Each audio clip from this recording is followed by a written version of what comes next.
नहमदहु व नुसल्ली अला रसूलिहिल करीम अम्मा बाद फ़अऊज़ु बिल्लाहि मिनश शैतानिर रजीम बिस्मिल्लाहिर रहमानिर रहीम रब्बिश्रह ली सदरी व यस्सिर ली अमरी वहलुल उक़दतम मिन लिसानी यफ़क़हू क़ौली। सूरतुल बक़रा आयत नंबर 236 खां वठी 242 ताईं तर्जुमो। ला जुनाह न आहे को गुनाह अलैकुम तव्हां ते इन तल्लक़्तुमुन निसाअ अगर तलाक ॾेई छॾियो तव्हां औरतुनि खे मालम जॾहिं त न तमस्सू हुन्ना तव्हां हथ लॻायो उन्हनि खे औ तफ़रिदू लहुन्ना फ़रीदह या तव्हां मुक़ररु कयो उन्हनि जे लाइ को बि मेहर व मत्तिऊ हुन्ना ऐं फ़ाइदो ॾियो हुननि खे अलल मुसिअ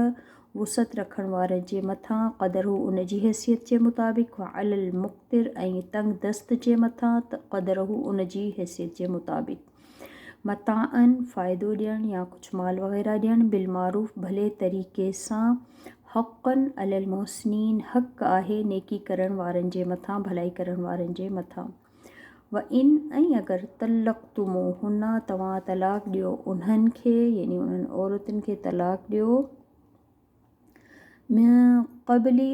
उन खां पहिरीं अन तमस्सू हुन्ना के तव्हां उन्हनि खे हथ लॻायो वक़द ऐं तहक़ीक़ फ़रदतुम लहुन्ना फ़रीदतन फ़र्ज़ करे चुका हुआ तव्हां जीअं हुननि जो मेहर मुक़ररु थी चुको पर तव्हां अञा उन्हनि खे हथ न लॻायो हो। फ़निस्फ़ु मा फ़रदतुम पोइ इहो आहे त जॾहिं तव्हां तलाक ॾींदी त जेको मेहर मुक़ररु थियो उन जो निस्फ़ यानी अधु उन जो मेहर जो अदा करिणो पवंदो। इला अन पर इहो त याफ़ून हू माफ़ु करे छॾनि यानी हू औरतूं माफ़ु करे छॾनि मेहर न वठनि माफ़ु करे छॾनि मर्दनि खे औ या याफ़ुआ लज़ी या माफ़ु करे छॾनि उहो शख़्स बियदी जंहिंजे हथ में आहे उक़दतुन निकाह निकाह जी ॻंढ यानी मर्द। अगरि औरत माफ़ु करे छॾे त उहो उन जे लाइ बहितरी या मर्द अगरि माफ़ु करे छॾे यानी उहो मुकमल अदा करे छॾे औरत खे निस्फ़ जे बजाए पूरो जे ॾे उहो उन जी तरफ़ां उहो उन जे लाइ थींदो। व अन ताफ़ू ऐं अगरि तव्हां दरगुज़र कयो या माफ़ु करे छॾियो अक़रबु लित्तक़वा ज़्यादा क़रीब आहे तक़वा जे वला ऐं न तनसवुल फ़द्ल न तव्हां विसारियो करण भलाई बैनकुम हिक ॿिए सां इन अल्लाह बेशक अल्लाह बिमा उन खे जेको तामलून तव्हां अमल कंदा या करे रहिया आहियो बसीर ख़ूब ॾिसी रहियो आहे। हाफ़िज़ू अलस्सलाती हिफ़ाज़त कयो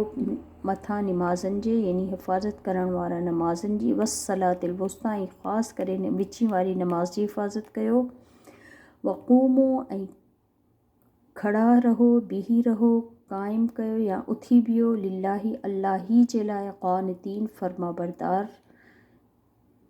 या आजिज़ीअ सां। फ़इन पोइ अगरि ख़िफ़्तुम तव्हांखे को ख़ौफ़ हुजे फ़रिजालन त प्यादा ऐं रुकबाननि या सवारी ते यानी ख़ौफ़ जी हालत में बि नमाज़ नाहे छॾणु अगरि ख़ौफ़ इलाही आहे दुश्मन जो त पोइ भले प्यादा हुजो या सवारी ते हलंदे फिरंदे बि नमाज़ पढ़ो सफ़र जे ख़ौफ़ जे दौरान। फ़इदा पोइ जॾहिं अमिन तुम अमन अची मुयसरु थी वञे तव्हांखे अमन में अची वञो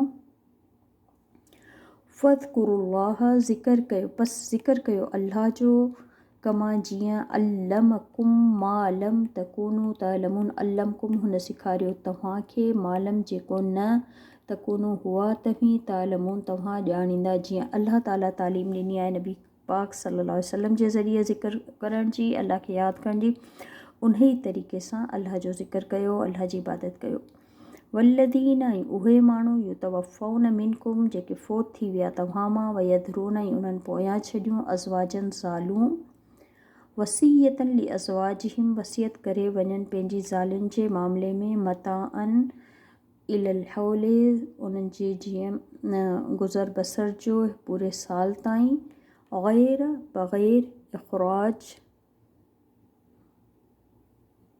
हुननि खे कढणु यानी घर मां उन्हनि खे नाहे कढणो उहे ज़ालूं जिन जा मुड़ुस मरी वञनि त साल ताईं पूरो उन्हनि माइनि खे घर में रखिणो आहे उन्हनि जे गुज़र बसर जे लाइ उन्हनि खे ॾियणो आहे।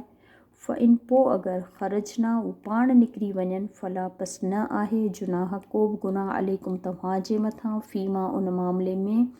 फ़अलना जेको हू कन फ़ी अनफुसिना पंहिंजे बारे में जेको फ़ैसिलो कनि मिम मारूफ़ बहितरीन भलाई जे तरीक़े सां। वल्लाहु ऐं अल्लाह अज़ीज़ुन तमाम ग़ालिब आहे, निहायत ज़बरदस्त आहे, हकीम निहायत हिकमत वारो आहे। वलिल मुतल्लिक़ाती ऐं तलाक़ वारी औरतुनि जे लाइ मताउम बिल मारूफ़ उन्हनि खे सामान या कुझु ख़र्च पाणी ॾियो भले तरीक़े सां। हक़न अलल मुत्तक़ीन हक़ आहे मुत्तक़ीन जे मथां जेके अल्लाह खां ॾिजण वारा आहिनि परहेज़गार आहिनि उन्हनि जे मथां।